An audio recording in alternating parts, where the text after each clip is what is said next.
tadi 3. Barada juga mengakui dia ikut menembak atas perintah. Ferdi Sambo juga menembak, Putri juga dibenarkan tadi. Jadi artinya apa yang saya katakan itu kan saya bilang kan informasi, kan apa yang saya lihat, saya dengar dan alami. Kalau bicara pidana, kita bicara tentang alat bukti ya. Kualitas saksi dari Komarudin Simanjuntak ya, karena berdasarkan informasi yang tidak bisa dibuktikan, kami tidak mau berdebat, tidak mau membuang-buang waktu. Selamat malam pemirsa, Anda kembali menyaksikan Dua Sisi bersama saya Dwi Anggia. Pemirsa, kita menyaksikan bersama Selasa lalu bagaimana berjalannya sidang lanjutan dugaan pembunuhan berencana terhadap Brigadir Yosua Huta Barat, di mana sidang Selasa kemarin menjadi sebuah sidang yang banjir dengan air mata. Salah satu momen yang mengharukan adalah ketika Baradae atau Richard Eliezer bersimpuh dan sungkem kepada orang tua Brigadir Yosua. Lalu bagaimana keluarga menyikapi permintaan maaf dari Baradae dan bagaimana pula keluarga mempersiapkan diri untuk hadir pekan depan di sidang Ferdi Sambo yang akan dihadiri oleh pihak keluarga. Kami akan membahasnya malam hari ini di Dua Sisi.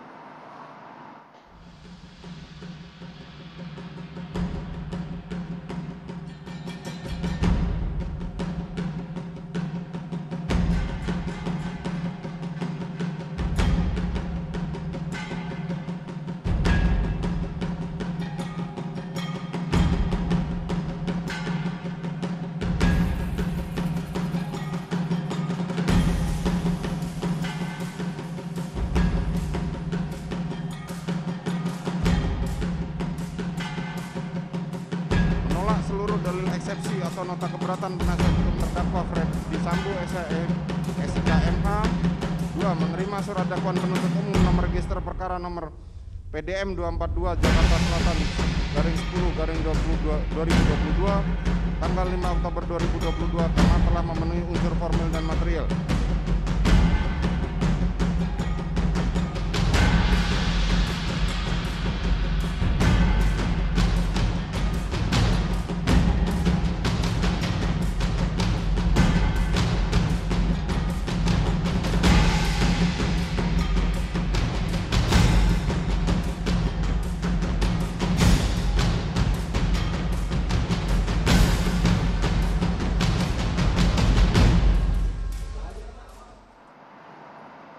Ketika Richard bersimpuh di persidangan, ini yang disuguhkan pada persidangan Selasa lalu, di mana bahkan hakim pun tak kuasa menahan air mata saat Eliezer memberikan pernyataan permintaan maafnya di persidangan tersebut. Malam hari ini kami bersama orang tua dari Brigadir Yosua, ada Bapak Samuel Huta Barat. Selamat malam Pak Samuel.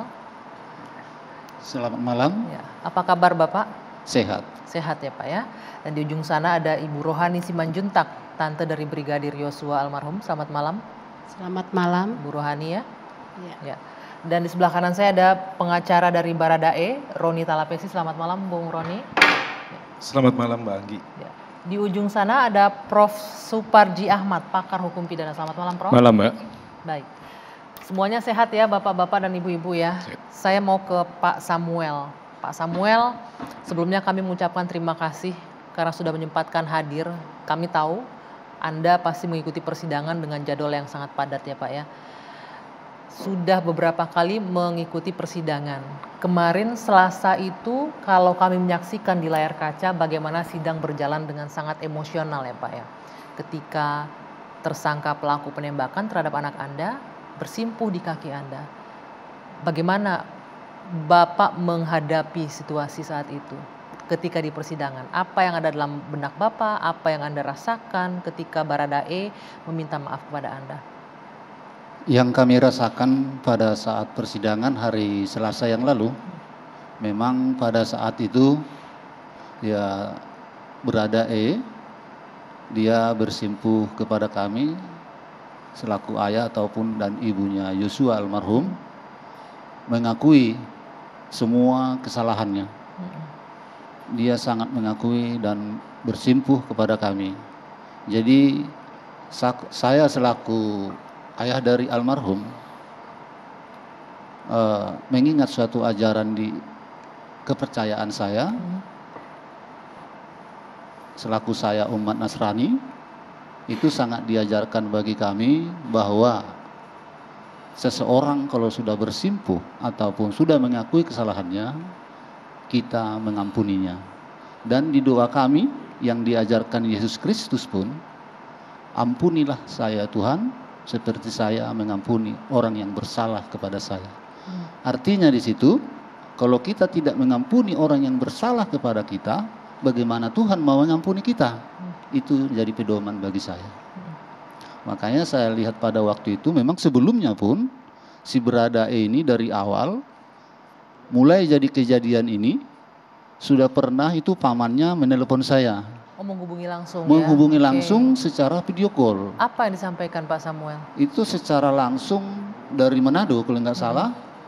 Pamannya si Baradae menelpon saya secara video call minta ampun atas nama keluarga besar. Dan sesudah itu ada lagi surat si Baradae yang ditulis tangannya langsung dan dibacakannya. Memang pada saat itu belum begitu saya terima minta maafnya. Saya masih merasa berduka. Jadi saya lihat hari demi hari bahwa si Baradae ini sangat menyesali semuanya perbuatan dia. Saya sangat menyesali. Jadi saya berpikir dengan secara kerohanian, memang dia benar-benar saya lihat mengakui semua kesalahannya. Walaupun kita memang tidak bisa ya melepaskan perbuatan yang harus dipertanggungjawabkan ya Pak ya. Memang iya. Betul. Kita ini kan tinggal di negara hukum. Ya. Tentu proses hukum terus berjalan. Itu yang kami harapkan. Dari dalam hal ini artinya Anda perlahan-lahan bisa memaafkan ya? Iya. Oke, nah bagaimana dengan istri Anda? Seorang ibu nih yang kehilangan anak ketika ada seorang Baradae yang kita tahu yang menembak anak kandungnya. Dari awal kejadian memang begitu kami melihat di media bahwa yang menembak pertama sekali Baradae ya namanya seorang ibu ya. Apalagi seorang ibu yang membesarkan dan mengandung dia selama 9 bulan. Memang istri saya sangat shock. Sangat shock. Siapa yang terlihat di media itu yang merasa ikut di permasalahan itu, semua dia salahkan. Tapi perlahan-lahan, hari demi hari hingga sekarang, dia sudah mulai bisa memilah-milah siapa yang dikorbankan, siapa yang menyusun drama ini, dia sudah mulai mengerti istri saya. Masih bisa diingat nggak waktu persidangan istri Anda bilang apa yang terucap ketika Baradae bersimpuh di kaki istri Anda? Ketika Baradae bersimpuh di hadapan kami pada persidangan hari Selasa yang lalu, dipesankan istri saya sama Baradae, kamu harus terbuka di depan hakim. Jangan ada yang kamu tutupi, itu yang kami harapkan daripada kamu, Eliezer. Itulah pesan istri saya sama Eliezer. Dan Eliezer pada saat itu dia menganggukkan kepala. Saya akan membuka semua ibu. Saya akan membuka. Oke, ini terkait dengan pernyataan Eliezer, Bung Roni, kami juga sempat menyaksikan ya bagaimana Eliezer meyakinkan hakim terkait dengan kasus dugaan pelecehan yang dia meyakini bahwa tidak mungkin Joshua melakukan itu. Apa dasar dari klien Anda ketika menyampaikan pernyataan itu? Apakah memang mengenal atau melihat keseharian yang meyakini wah ini nggak mungkin kayak? Betul, Mbak Anggi. Jadi Baradae ini kan mengenal secara pribadi almarhum. Selama kerja waktu 6 bulan ini, jalan 7 bulan, beliau Baradae menyampaikan dia respect sama almarhum. Dalam arti almarhum walaupun senior, tetapi dia yang junior, yang pangkat paling rendah, almarhum itu bisa menyapa, bisa berbagi.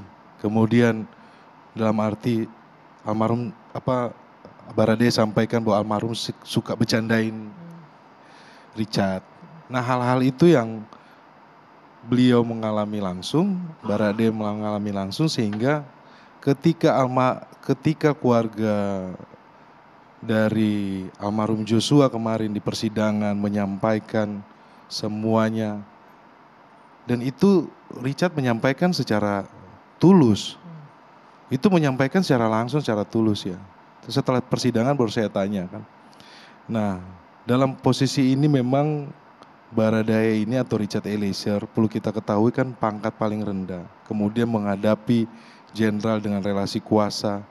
Nah, kadang-kadang banyak yang berbicara terlalu sepertinya kenapa kamu tidak tolak, kamu tidak.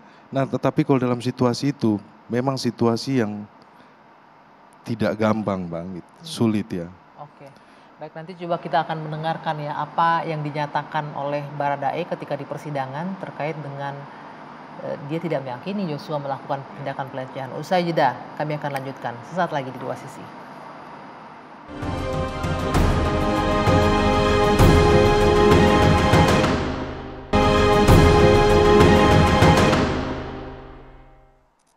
Ingin menyampaikan, saya akan berkata jujur, saya akan membela untuk terakhir kalinya, akan membela bang saya, Bang Yos, untuk terakhir kalinya, karena untuk saya pribadi, saya tidak mempercayai bahwa Bang Yos setega itu melakukan pelecehan. Saya tidak meyakini Bang Yos telah melakukan pelecehan. Hanya itu saja yang bisa saya sampaikan, namun saya ingin mengatakan bahwa saya siap untuk apapun yang akan terjadi dan apapun keputusan untuk diri saya. Terima kasih. Ya, Bung Roni, ini Richard dengan lugas dia siap mempertanggungjawabkan katanya perbuatannya ya. Mengakui, menerima, dan siap mempertanggungjawabkan. Ini dari Richard sendiri atau seperti apa? Bang Gi, dalam proses saya mendampingi di penyidikan, ini merupakan sikap yang Richard tunjukkan ya. Dan ini membuat saya semakin percaya bahwa saya harus membela Richard, memperjuangkannya dia. Jadi dalam proses ini saya melihat bahwa Richard menyampaikan, dia terbuka, dia kooperatif ya. Dalam proses ini kalau kita flashback lagi bagaimana betapa rumitnya kasus ini coba ditutupin, kemudian barang bukti atau alat bukti yang dirusak. Dengan pengakuan Richard ini, akhirnya terbukalah apa yang terjadi kan. Kami ikut mendampingi, kami melihat bahwa memang dalam situasi ini Mbak Anggi, kemarin ya, pertama saya dampingi 2 bulan lalu, itu situasi yang berat. Saya paham baru mengerti bagaimana psikolog mentalnya Baradae ini, Richard Eliezer. Dia tertekan karena apa? Di dalam situasi orang yang dia ketemu sehari-hari Mbak Anggi. Orang yang tidak ada masalah, yang sehari sebelumnya mereka masih ngobrol, kemudian di hari yang berikutnya dia harus melakukan penembakan. Sama sekali nggak dia membaca ada konflik apa sebelumnya antara Brigadir Joshua mungkin dengan atasannya atau dengan istri atasannya? Saya sampaikan bahwa Richard Eliezer ini kan paling muda ya, tetapi nanti fakta-fakta di persidangan ini biarlah nanti majelis hakim yang akan bertanya seperti apa. Tetapi yang dituangkan di dalam BAP, saya berpatokan kepada keterangan Richard Eliezer yang di BAP. Kenapa saya bertanya ini? Karena ini terkait dengan pernyataan Richard yang mengatakan dia yakin almarhum Joshua tidak melakukan perbuatan pelecehan kepada PC. Iya Mbak Anggi. Jadi selama sebelumnya itu tidak menangkap, tidakkah Richard melihat ada indikasi misalnya kalau ada hubungan mungkin antara ya itu yang diutarakan oleh Richard Eliezer bahwa dia tidak melihat ada hal yang tidak mencurigakan aneh, ya. Tidak mencurigakan ya. Menurut dia walaupun pangkat paling rendah ya, terhadap hal-hal yang di luar pekerjaannya dia tidak bertanya. Tetapi sepengetahuan dia ketika dia bertugas, dia melihat tidak ada hal yang aneh, tidak mencurigakan atau mencurigakan. Nah itu yang disampaikan secara tulus kemarin disampaikan karena situasi kemarin Mbak Anggi, persidangan. Kami sangat memahami bagaimana rasa kehilangan dari keluarga. Dan Richard dengan dia menyampaikan kebenaran, semoga ini bisa meringankan beban dari keluarga dan juga beban untuk Richard. Kenapa yang saya sampaikan? Bahwa dia menembak orang yang dia kenal, yang setiap hari bersama-sama. Itu merupakan beban juga untuk dia ya. Nah itu kami melihat dalam proses ini dari sisi kemanusiaan. Kami setuju bahwa proses hukum berlanjut. Harus berjalan ya. Kami setuju. Baik. Richard siap mempertanggungjawabkan dan dia gentle, dia siap dan dia akan berkata jujur. Dari proses penyidikan sampai nanti proses persidangan pembuktian, dia akan konsisten. Saya ingin ke Ibu Rohani. Ibu Rohani tadi sudah menyaksikan juga bagaimana Richard minta maaf di persidangan juga ya. Ini pertama kali di persidangan kemarin Ibu Rohani Anda pertama kali bertemu dengan Richard ya? Iya betul. Bapak juga ya Pak Samuel ya? Ketika pertama kali kan sudah mendengarkan informasi dari sebelumnya bahwa Richard yang melakukan penembakan ini. Ketika Anda pertama kali bertemu dengan pelaku penembakan keponakan Anda, bagaimana Bu Rohani? Kalau kami waktu di persidangan itu ya, melihat berada itu wajahnya gitu ya, kami memang sangat kecewa. Kenapa dia menembak sementara kami dengar berita itu satu teman gitu kan, teman akrab gitu. Tapi kok tega dia membunuh anak kami. Jadi kami selaku seorang orang tua ya, yang mempunyai anak,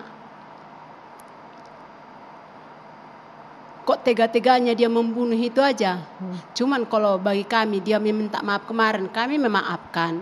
Selaku umat Tuhan ya pasti kita memaafkan. Nah, cuman di sana tadi kecewa kami itu apapun seandainya disuruh atasannya masih bisa dia ngelak. Kalau tidak membunuh katanya, disuruh membunuh, menembak, jangan ke yang fatal. Cuman itu aja. Tapi pihak keluarga besar sudah menerima permintaan maaf dari Richard ya? Iya betul, kalau maafnya itu pasti kami terima. Tapi proses hukum harus berjalan terus ya. Karena kita negara hukum. Kondisi keluarga besar secara umum bagaimana Bu Rohani saat ini? Ini kan kita tahu sidang ini pasti melelahkan, menguras energi dan tenaga ya. Iya. Bagaimana keluarga menghadapi ini hari ke hari memenuhi persidangan? Kalau kami memang Tuhan pasti ada. Cuman kami berserah kepada Tuhan semuanya. Biarlah Tuhan ikut campur tangan di persidangan ini dan berjalan lancar persidangan ini. Kami tetap berserah tadi kepada Tuhan ya. Semoga berjalan dengan lancar.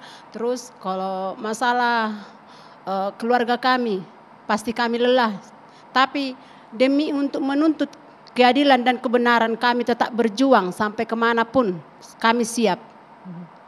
Nah, Anda dan orang tua almarhum pasti mengikuti juga bagaimana persidangan dari tersangka Ferdy Sambo ya? Betul. Bagaimana menanggapi pernyataan dari Ferdy Sambo yang melakukan nota keberatan dan lain-lain, tidak mengakui perbuatannya seperti itu? Kalau memang betul-betul Ferdy Sambo, dia menolak tidak begini, tidak begitu ya. Kenapa barang bukti dihilangkan? Dari situ aja, satu itu aja barang bukti yang dihilangkan dia. Berarti banyak kebohongan-kebohongan di sana. Itu yang menjadi tanda Iya. tanya. Nah, Bu Rohani, Anda juga mengetahui kan bagaimana baiknya hubungan Ibu Putri dengan almarhum Joshua. Bisa diceritakan sedikit nggak dengan kondisi itu? Sejauh mana? Iya, tahun 2021, tahun baru yang lalu, kemarin ya, almarhum pernah cerita kepada kami bahwasanya hubungan baik almarhum dengan Ibu Putri dan Ferdy Sambo akrab gitu, bahkan kepada anak-anaknya juga akrab.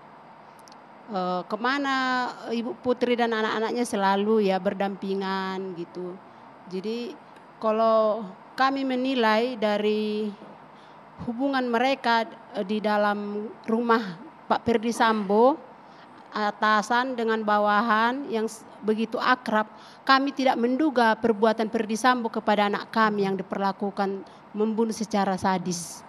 Dan sekarang juga bahwa ada fakta-fakta di persidangan yang menunjukkan bahwa ada keterlibatan katanya dari Ibu Putri sendiri. Bagaimana keluarga menanggapi ini? Nah, justru di sana ya, Ibu Putri itu tidak punya hati nurani. sudah dianggap itu anaknya. Bahkan almarhum pernah cerita kepada kami, aku ini Nanguda, dia manggil Nanguda tantenya, sudah dianggap ibu ini kami sebagai anaknya gitu. Jadi aku pun sudah menganggap keluarga Pak Ferdisambo sebagai orang tua saya yang ada di sini. Karena kebetulan dia satu rumah dengan mereka. Lagian juga orang tua selalu menyarankan, di mana kamu tinggal di situlah orang tuamu yang kamu jumpai, itulah anggap sebagai bapak ibumu. Nah, sekarang kan jaksa juga menjerat Ibu Putri dengan pasal 340 atau terlibat dalam pembunuhan berencana ya. Bagaimana ini keluarga menanggapi ini? Mungkin Pak Samuel boleh. Karena tahu kan selama ini anak Anda dengan Ibu Putri hubungannya sangat baik begitu. Tapi ternyata jaksa menjerat juga ini dalam kasus dugaan pembunuhan berencana di sini Ibu Putri. Kalau soal tentang jeratan hukum 340 ya terhadap Ibu Putri, ya menurut penilaian saya itu mungkin ada sudah fakta-fakta yang ditemukan penyidik bahwa 340 itu ditimpakan kepada dia, keikutsertaan dia di rencana pembunuhan. Anda yakin itu Ibu Putri juga ada di situ, melihat kedekatan dengan anak Anda begitu? Daripada kronologi ataupun dari olah TKP kemarin, kan kita udah melihat Ibu Putri itu ada di TKP, ada di TKP waktu itu. Otomatis dia mengetahui rencana ini semua. Kalau memang ada niat baik dia seorang ibu, naluri seorang ibu, otomatis dia mencegahnya. Nah, setahu saya naluri seorang ibu itu sangat halus. Jadi ini sesuatu yang juga di luar dugaan ya keterlibatan Ibu Putri. Kalau memang di luar dugaan. Menurut cerita anak kita almarhum Joshua ini, hubungan orang itu selaku atasan dengan bawahan begitu baik. Tiba-tiba kami dengar cerita model ini bahwa anak kita udah terbunuh secara sadis. Menurut luka-luka yang saya lihat sesudah sampai di Jambi, ya kok jadi begini, kok sesadis ini. Itu yang timbul di benak. Ada apa kesalahan anak saya ini? Seandainya salah, kenapa tidak dilaporkan ke polisi? Kenapa harus disiksa? Kenapa main hakim sendiri? Setahu saya kan dia seorang irjen, bintang 2. Tahu hukum, polisinya polisi. Ya laporkan aja ke polisi. Kok main hukum rimba zaman dulu kan? Padahal dia jenderal. Nah, itu yang timbul kejengkelan di kami. Oke. Lalu bagaimana ini kira-kira Pak Samuel, Anda akan menghadapi pekan depan akan bertemu ya dengan Ferdisambo ya. Nanti kita akan bahas ini Pak ya. Kita jeda dulu sejenak. Dua Sisi akan kembali sesaat lagi.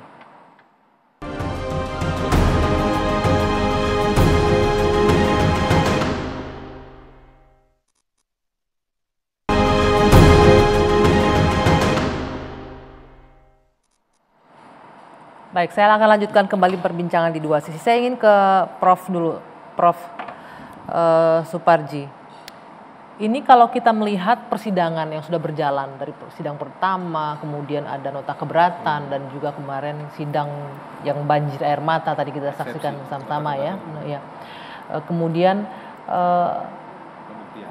pembuktian. Nah, untuk yang Selasa kemarin, ini kan publik disuguhkan dengan drama kalau kami melihatnya ya. Apakah ini akan berpengaruh nantinya untuk pertimbangan hakim? Di mata hakim ini akan melihat seperti apa? Apakah ini juga akan mempengaruhi pertimbangan terkait dengan fakta persidangan yang akan ada? Ya, tentunya semua yang terjadi dalam persidangan atau kemudian fakta persidangan menjadi hal yang akan dipertimbangkan oleh majelis hakim untuk konteks meringankan atau kemudian melepaskan atau kemudian membebaskan kepada terdakwa. Karena memang apa yang terungkap di dalam persidangan itulah yang akan diharapkan membuat terang benderang perkara ini. Siapa yang menyuruh, siapa yang kemudian melakukan, siapa yang turut serta, dan kemudian siapa yang membantu terjadinya peristiwa pidana itu, pembunuhan berencana. Jadi tentunya hakim akan menggali semua keterangan saksi-saksi sampai kemudian terungkap kebenaran yang sebenar-benarnya, kebenaran material. Meskipun kemudian satu tahapan pembuktian saksi kemarin itu belum mampu membangun sebuah pasal kebenaran pembunuhan berencana tadi.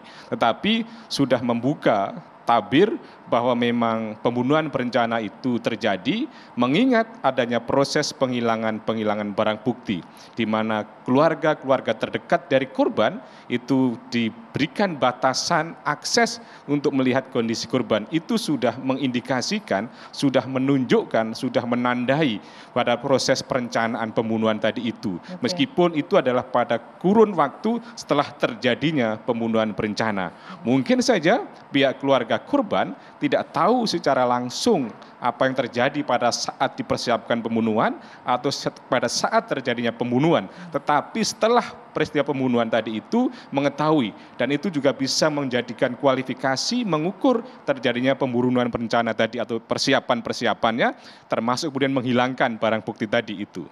Tadi Anda menyebutkan ada membatasi akses bagi keluarga korban. Itu yang dialami oleh Bu Rohani ya, kalau saya tidak salah. Boleh Bu Rohani ceritakan bagaimana ketika pertama kali jenazah korban tiba di Jambi, apa benar ada pembatasan akses untuk melihat jenazah? Waktu sesudah nyampe di Sungai Bahar di Jambi, korban mau diserahkan kepada keluarga untuk mendatangani surat serah terima. Nah, di sana disampaikan surat serah terima itu kepada Pak Samuel. Pertamanya kepada kami, tapi kami tidak mau karena itu bukan wewenang kami, karena orang tuanya masih hidup. Nah, jadi kami tunggu biar yang dari Mabes itu menunggu Pak Samuel datang ke Sungai Bahar Jambi karena kebetulan orang tuanya ada di Sidimpuan. Nah, setibanya keluarga tiba di rumah, mereka menyuguhkan surat serah terima ini. Terus datang Pak Samuel bilang, saya tidak bisa menerima surat itu, menandatangani surat itu, kalau tidak saya melihat anak saya, gitu kan. Apa kata Pak Leonardo Simatupang? Pak, anaknya kan sudah diotopsi dan sudah dipisum katanya. Jadi datang mamanya almarhum, bagaimanapun ceritanya saya harus melihat anak saya. Saya yang melahirkan, saya yang memandikan, dan saya yang membesarkan sampai kayak gini. Bahkan untuk matinya pun saya akan melihat anak saya gimana pun kondisinya gitu.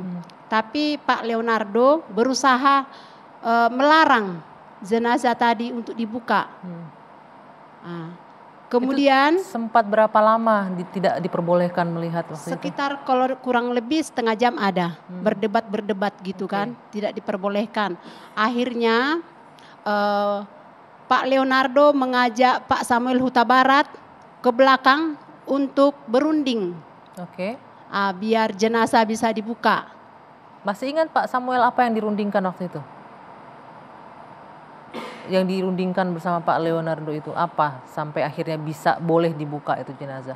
Kami di belakang di bagian agak dapur rumah kita, memang kami diajaknya ke sana beserta satu marga saya, marga Huta Barat yang ada di rumah untuk menyaksikan apa yang kami katakan. Di belakang memang dibilangnya tidak usah dibuka, saya bilang harus.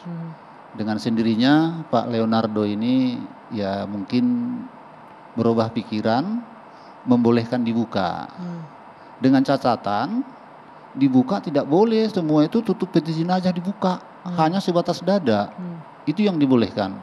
Dan kancing baju pun tidak diizinkannya untuk dibuka. Dengan alasan seperti yang adik ipar saya katakan tadi, sudah dipisum dan sebagainya. Prof, apakah itu bentuk dari pembatasan akses yang Anda bilang? Ya, betul. Sebenarnya saya keluarga kira punya hak melihat keseluruhan, itu kan? menjadi hak sepenuhnya keluarga ya untuk melihat kondisi korban. Dengan adanya upaya pembatasan itu kan menunjukkan adanya sesuatu yang misterius, ada sesuatu yang ditutupi, yang itu tadi bisa menjadi petunjuk bahwa adanya pembunuhan yang telah direncanakan karena bermaksud menghilangkan jejak-jejak pembunuhan tadi itu. Karena seandainya dibuka secara keseluruhan, maka akan kelihatan di mana tembakannya, di mana lukanya dan sebagainya. Maka sebagai upaya preventif, sebagai upaya pencegahan agar itu tidak terbuka, maka keluarga dilarang untuk melihatnya. Jadi ini saya kira saya yang perlu digali oleh majelis hakim secara mendasar bagaimana sebetulnya proses-proses penyiapan pembunuhan berencana tadi itu sehingga kemudian masing-masing pihak terdakwa itu bisa diberi pertanggungjawaban hukum secara adil. Termasuk misalnya kepada Barada Eliezer yang sebagai memang secara faktual dia adalah pelaku, tetapi harus dilihat bagaimana dia melakukan itu. Apakah memang dalam tekanan atau pada paksaan jabatan dan sebagainya, itu yang dipertimbangkan oleh majelis hakim. Tentunya kita mengharapkan keadilan yang seadil-adilnya kemudian para terdakwa itu. Ya. Prof, dalam hal ini tadi kita juga sudah mendengarkan pengakuan dari Baradae, mengakui dan mempertanggungjawabkan perbuatannya. Apakah ini akan berpengaruh terhadap besarnya hukuman yang akan diberikan oleh hakim nantinya kepada Baradae? Ya, ada dua sisi pengakuan tersebut. Pertama, sisi kepada keluarga minta maaf dengan tulus. Saya kira ini adalah suatu hal yang sangat elegan dan tentunya memang harus dilakukan. Karena memang dialah yang secara nyata melakukan pembunuhan itu, menembak itu, dan menghadapi dengan ibu yang melahirkan, ibu yang mengandung, bapak yang membesarkan, kemudian dia yang menghabisi nyawanya. Saya kira kita merinding kalau kemudian dia tidak minta maaf yang dengan tulus. Sisi yang lain adalah tentunya bagian dari upaya untuk mendapatkan keringanan dari majelis hakim. Bahwa betul dia melakukan itu, tapi kemudian dia sudah minta maaf dan secara kooperatif, secara kolaboratif dia bekerja sama untuk membongkar terjadinya kejahatan ini gitu. Itu akan bisa jadi pertimbangan hakim? Sangat bisa jadi pertimbangan majelis hakim. Karena itu nanti akan dinilai tentang ketulusan. Selama ini misalnya berlaku sopan, tidak mempersulit persidangan, masih muda, masih memiliki masa depan sebagainya, itu dipertimbangkan untuk mendapatkan keringanan dari majelis hakim kepada terdakwa. Menurut saya ini adalah satu hal yang perlu dipertimbangkan gitu. Kalau kita lihat kan memang kalau berbicara apa yang disuguhkan di layar persidangan itu adanya air mata, tangisan pihak keluarga juga bahkan emosi, terpancing emosionalnya. Bung Roni juga mengatakan sempat terpancing secara emosional ya, ikut menangis. Anda juga menyaksikan hakim ikut menangis dan jaksa juga. Ya Mbak Anggi, dalam situasi ruang sidang yang kemarin itu betul-betul kita merasakan bagaimana keluarga kehilangan. Saya pikir bahwa sesama manusia ya, kita akan merasakan hal yang sama ketika kehilangan keluarga. Dan saya juga ketika saya duduk di sampingnya Richard, saya mengetahui bahwa dia juga pun sedih. Karena apa Mbak Anggi? Di persidangan itu tidak ada yang nemenin dia, keluarga tidak ada yang nemenin dia. Kami tim penasihat hukum dan Richard Eliezer yang mendampingi. Ayahnya sedang sakit. Jadi kami juga merasakan bagaimana Richard sedih dengan kenapa bisa di situasi begini, merasakan duka dari keluarga dan sisi yang lainnya dia berpikir masa depan dia seperti apa. Dan hari itu harusnya orang tuanya hadir, ayahnya sakit jadi tidak bisa hadir. Dan kita harus memperhatikan juga sisi dari psikologis dari Richard Eliezer ya. Nah, ini bukan bicara soal, saya koreksi, bukan bicara soal drama. Ini adalah hal fakta yang terjadi di dalam persidangan. Oke, ini yang saya mau tanyakan sebentar. Ini kan terkait dengan simpati publik diraih nih oleh apa yang dilakukan oleh Baradae. Apakah itu juga berlaku pada hakim menurut Anda? Ya, saya kira hakim akan lebih fokus kepada fakta persidangan. Meskipun dalam perkara-perkara tertentu akan melihat rasa keadilan yang ada di masyarakat atau kemudian kecenderungan psikologis publik. Tetapi tentunya yang utama adalah bagaimana fakta persidangan itu akan menjadi pertimbangan oleh majelis hakim. Dan dalam hal ini saya kira apa yang dilakukan oleh Eliezer bukan sebuah drama, bukan sebuah gimmick dan lain sebagainya. Tetapi betul-betul suatu ketulusan.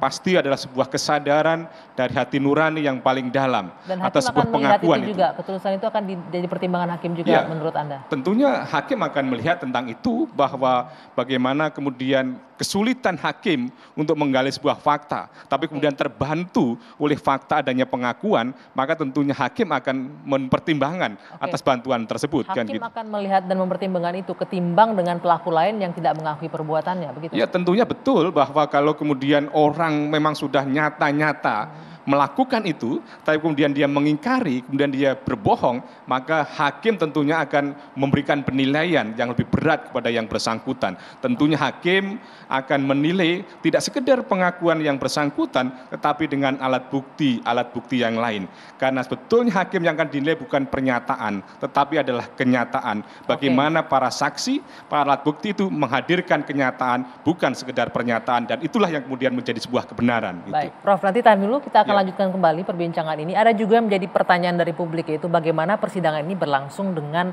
tanpa dimunculkan audionya. Ini kan agak jadi pertanyaan nih, kenapa demikian? Mungkin Anda bisa menjelaskan pertimbangan apa, tapi jeda dulu sejenak, dua sisi akan kembali saat lagi.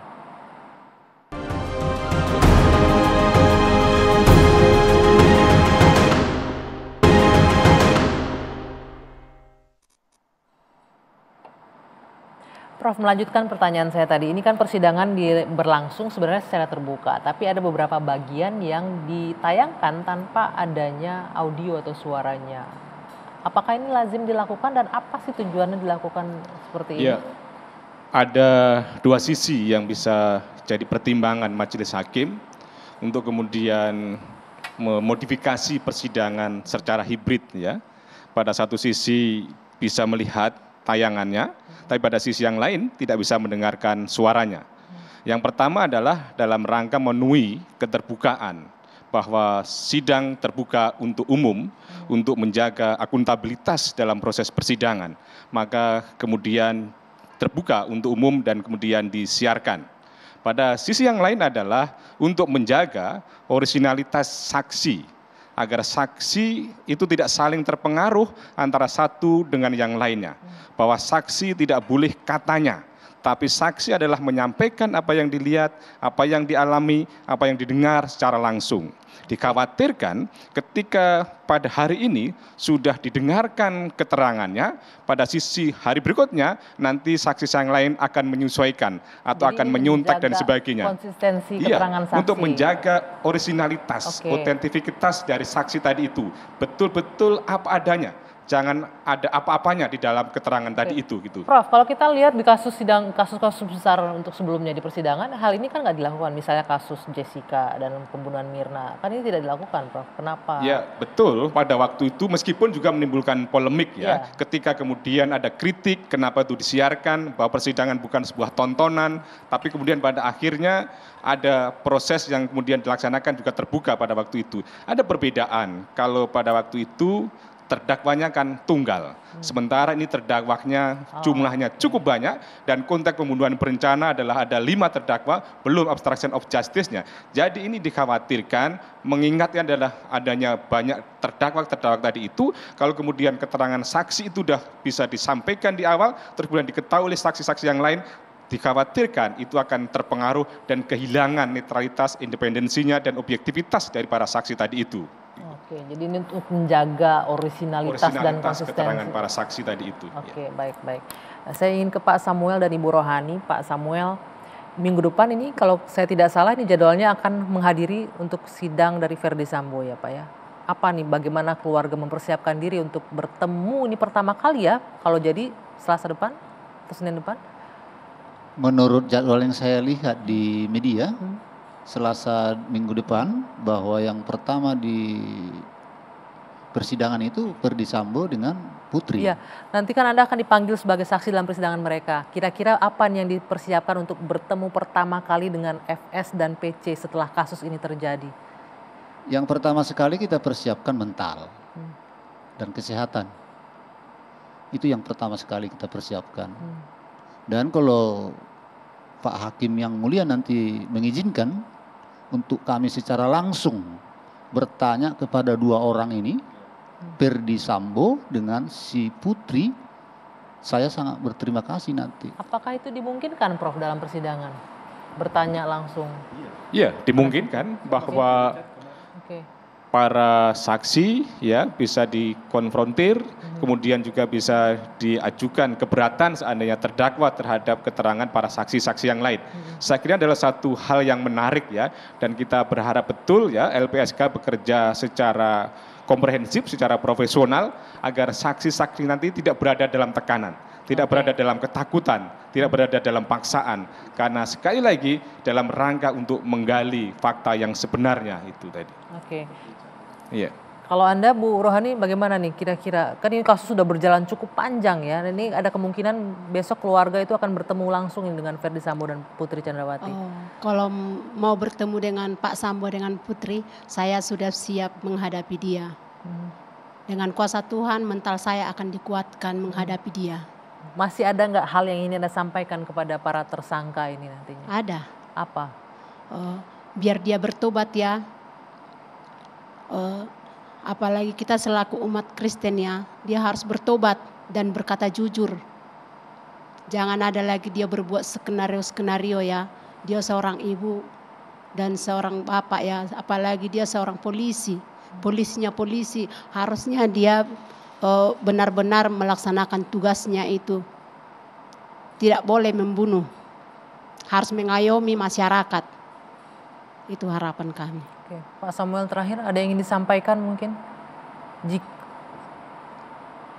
Seperti yang saya utarakan tadi, yang ingin saya sampaikan, saya ya memohon kepada Pak Hakim agar diberikan waktu besok Selasa di persidangan untuk bertanya langsung sama Ferdy Sambo dan Putri. Apa maksud dia membunuh anak saya? Saya seorang bapak, dia seorang bapak, seandainya terbalik peristiwa ini terjadi sama dia, bagaimana perasaan dia? Itu aja yang mau saya tanya besok. Oke. Terima kasih Pak Samuel sudah menyempatkan diri untuk hadir di sini. Ibu Rohani terima kasih. Bung Roni terima kasih atas kehadirannya di tengah kesibukan jadwal persidangan Anda. Prof juga terima kasih sudah bergabung bersama kami malam hari ini di Dua Sisi. Kita akan tunggu bagaimana kasus ini yang terus bergulir. Mudah-mudahan benar-benar fakta di persidangan bisa membuka kasus ini dengan seterang-terangnya. Saya Dwi Anggia, saya akhiri Dua Sisi malam hari ini. Selamat malam, sampai jumpa pekan depan.